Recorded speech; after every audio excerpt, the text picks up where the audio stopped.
Mato, que a gente já fez a apresentação dele, ele vai palestrar para a gente aqui.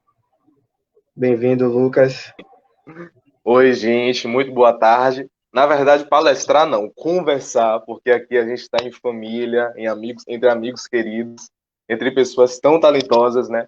Eu queria começar agradecendo ao coletivo Griot das Pretas, né? Esse coletivo feminista, antirracista, popular, que está fazendo pelo segundo ano esse colóquio e que é um espaço tão importante e que mesmo nesses tempos pandêmicos, né, virtuais, não deixaram de fazer. Então, simboliza mais um exemplo de resistência que se faz não só com luta, né, mas também com a fé. Eu quero saudar toda essa composição, né, de pessoas tão maravilhosas, a Luana, o Felipe, o Milson, o Érico, o Jonas, com essas poesias, com essa poesia fantástica, né, que realmente fala de nossa ancestralidade, da nossa força e da nossa potência em ressignificar atos e histórias. E o que eu achei mais interessante é que a Luana, quando ela foi apresentar as pessoas, ela falava: vou apresentar tal pessoa, mas essa pessoa não é só isso. E, de fato, eu achei isso um gatilho muito bom para falar de masculinidades negras, porque geralmente há uma concepção popular no senso que se colocou no senso comum de que todo preto é igual ou de que todo preto se parece, né? De que todo e isso vai muito também para o homem preto. Então, quando ela fala, essa pessoa não é só isso, mostra a pluralidade de tantas pessoas que têm tantas histórias e são tantas coisas, né? Eu mesmo sou poeta, sou comunicador, mas também desenvolvo tantos outros papéis na minha vida. Sou preto, sou artista, sou uma pessoa que ama, uma pessoa que luta. Isso é muito importante para a gente deixar demarcado essa nossa individualidade, essa nossa subjetividade, que também circunscreve, né, a nossa história, uma história a outra, né? Não é uma história única, uma verdade universal. E aí, eu também queria abrir aqui com um poema de Carlos de Assunção, um poeta preto que o Brasil ainda precisa conhecer muito, né? Se debruçar mais na história das artes negras, principalmente as literárias. Ele tem esse livro, Não Pararei de Gritar, que reúne toda a sua lavra poética. É um livro incrível. E tem uma estrofe dele que é bem pequenininha, em que ele fala: dizem que somos todos iguais. Não sou igual a ninguém. Eu sou eu mesmo. Sou diferente, meu bem. Eu achei assim, isso de uma coisa, de uma inteligência tão incrível, porque ele demarca, né? Ele demarca essa diferença, essa, esse desvio, né, da história de que todo homem preto é igual e todo homem preto tem uma história única e que geralmente é uma história de dor. É claro que nós compartilhamos histórias comuns, né? Histórias que inclusive estão na nossa pele, escritas na nossa pele, na nossa vida, mas temos nossa individualidade e devemos ser considerados e respeitados como pessoas individuais e que têm outras narrativas, né? E antes de falar desse conceito da masculinidade, eu queria trazer uma provocação, né? Que na verdade quem traz é um grande comunicador, Muniz Sodré, acho que todos vocês devem conhecer. Se não conhecem, por favor, pesquisem sobre, porque ele é o cara, ele tem a mente fantasticamente que eu queria, que eu gostaria de ter dentro da academia, mas como eu não tenho, ele tem, então ele me representa. Ele tem essa obra Pensar na Go, e justamente ele fala sobre esse processo da filosofia enquanto algo ainda muito branco, né, muito europeu, um conceito ainda muito europeu. Então, quem pensa é o humano. Se o pensar ele está ligado a um conceito mais europeu, mais eurocêntrico, logo o conceito de humanidade também vai estar mais ligado ao homem branco, não ao homem negro, né? E se a gente coloca que determinado tipo de pessoa ou determinado tipo de povo tem a possibilidade de pensar e de ser humano, de ser plenamente humano, como ele coloca no livro, logo o outro é destituído dessa humanidade, o que abre brecha para uma série de violências, como o próprio processo de escravidão e outras tantas, né, que culminam cotidianamente com a morte das nossas e dos nossos, tendo aí a morte, né, mais recente de João Alberto, que é também mais um processo dessa contínua desumanização secular pela qual o nosso povo passa. Então, no livro ele coloca, né, que se há esse conceito de humanidade para uns e da desumanidade para outros, a gente começa a criar arquétipos para este outro que não é humano e que também não pensa. Então, esse arquétipo, os arquétipos mais comuns, né, relacionados aos homens negros são de que é uma pessoa que não pensa, que é uma pessoa que é feita para o trabalho, para os esportes. Então, a gente tem esse privilégio do corpo. Não, na verdade, a gente não tem isso, mas no senso é, racista, as pessoas pensam dessa forma, né? Que somos mais aptos para os esportes, que somos mais vorazes sexualmente falando, né? Essa questão falocêntrica do homem negro, que também é um processo de desumanização, ainda que muitos pensem que isso é um privilégio, mas na verdade não é, isso não existe. Isso é mais uma história que as pessoas inventam para domesticar e animalizar os nossos corpos. Tem também dessa, dessa ideia, né, do trabalho, de que é feito para trabalhar, e também de que tem que ser uma pessoa totalmente resiliente, forte, que não tem espaço para uma subjetividade que lhe permita chorar, que lhe permita criar, que lhe permita amar, né, e ter sentimentos, né, sentimentos realmente humanos. Então, essa destituição do homem negro também ele vai incorporar para si, porque está no senso comum, e ele cresce tendo isso em várias referências, e aqui eu, enquanto comunicador, né, posso garantir que tudo que a gente estuda tem essa chancela de que há um estereótipo negro que vai se passando pela mídia, que vai se fortificando na cabeça das pessoas. Então, o homem negro também toma isso para si. Então, a partir do momento que isso acontece, a gente tem que, na verdade, se aquilombar para pensar nessas outras histórias e nessas outras possibilidades de ser e de existir. Franz Fanon, que tem esse livro maravilhoso, né, Pele Negra, Máscaras Brancas, que é um livro que eu estou sempre relendo e que eu estou sempre, tipo, cara fantástico, né? Em 1952, o cara subverte toda essa lógica da psicologia com uma fala tão assertiva, uma fala de lugar, mais do que lugar de fala, um lugar de vivência.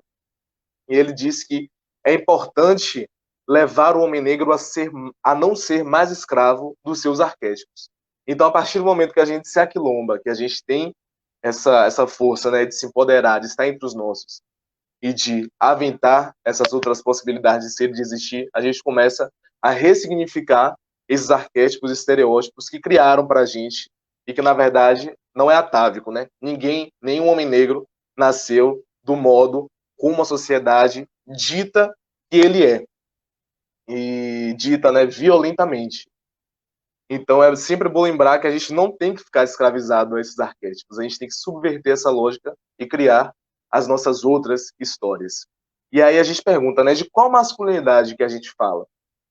Se eu tenho um padrão que é branco, eu vou querer, provavelmente, que a minha masculinidade se aproxime daquilo que está sendo colocado para mim como o correto, né?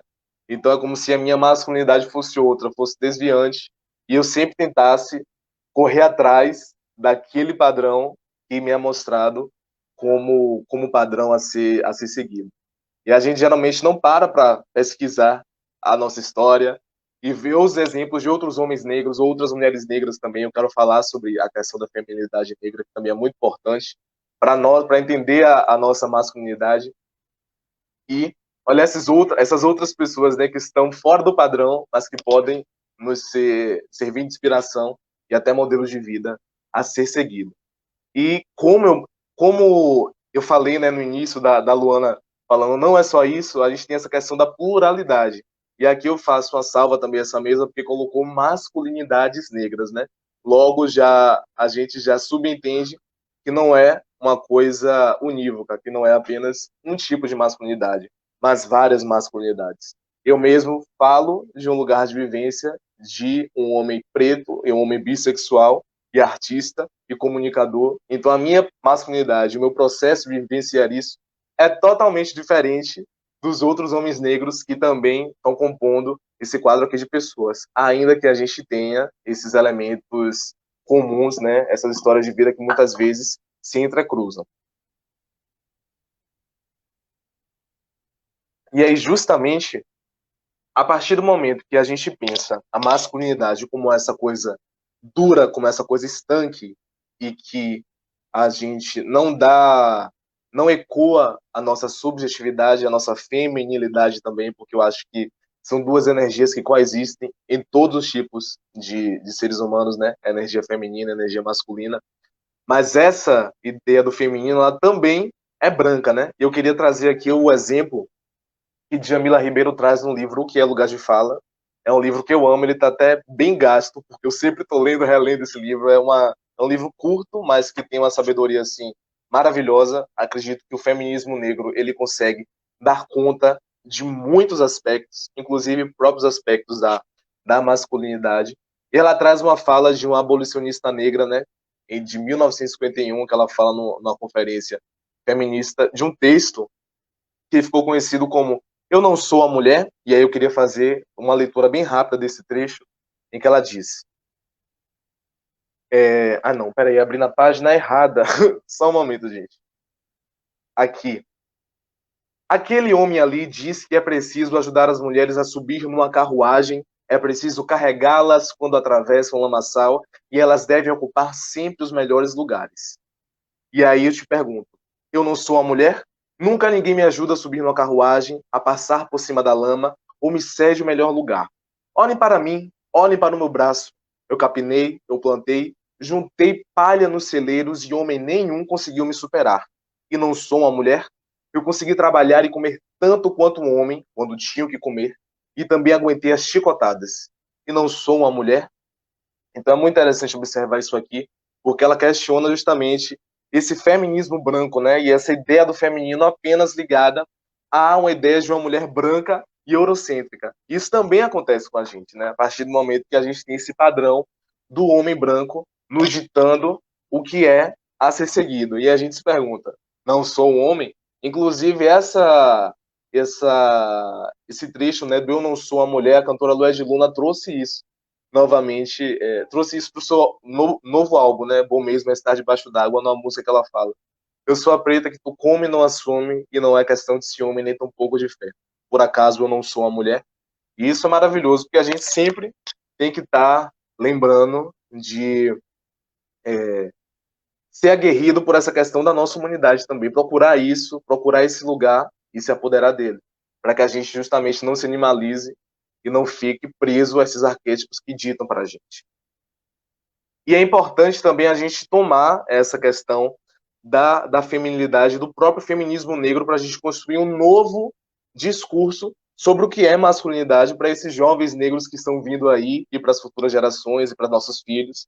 Porque se a gente continua construindo com base nisso que está posto, a gente não consegue avançar muito.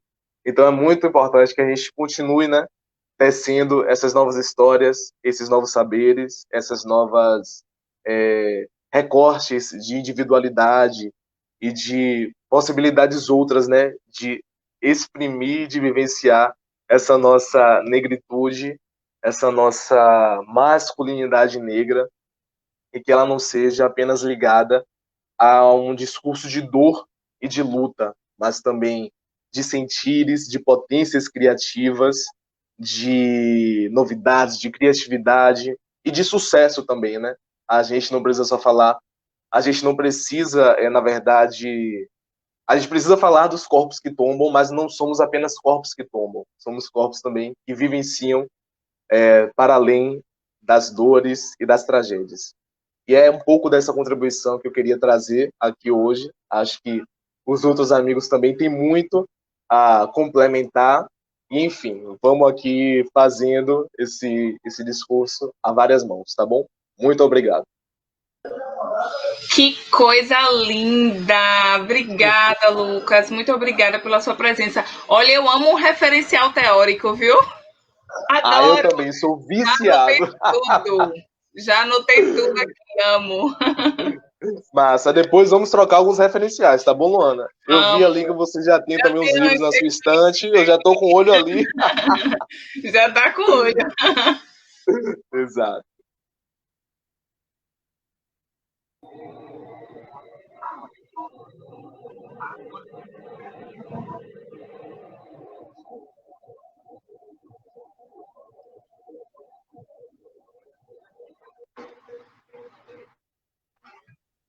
Que potência essa fala, viu? Rapaz, é incrível como a gente tem tanta coisa a falar, né? A não ser questões de tombamentos, como você disse. É muito mais plural a masculinidade negra, né? Eu fiquei Exato. aqui pensando muito nessa fala, né? E acho que é muito relevante a gente estar discutindo outros assuntos, outras questões, que é muito importante para as nossas crianças, para quem está vindo aí, para quem está crescendo, e até para quem está Sim. meio perdido, sem saber, pô, será que é só isso? Será que o Exato. mundo é só isso?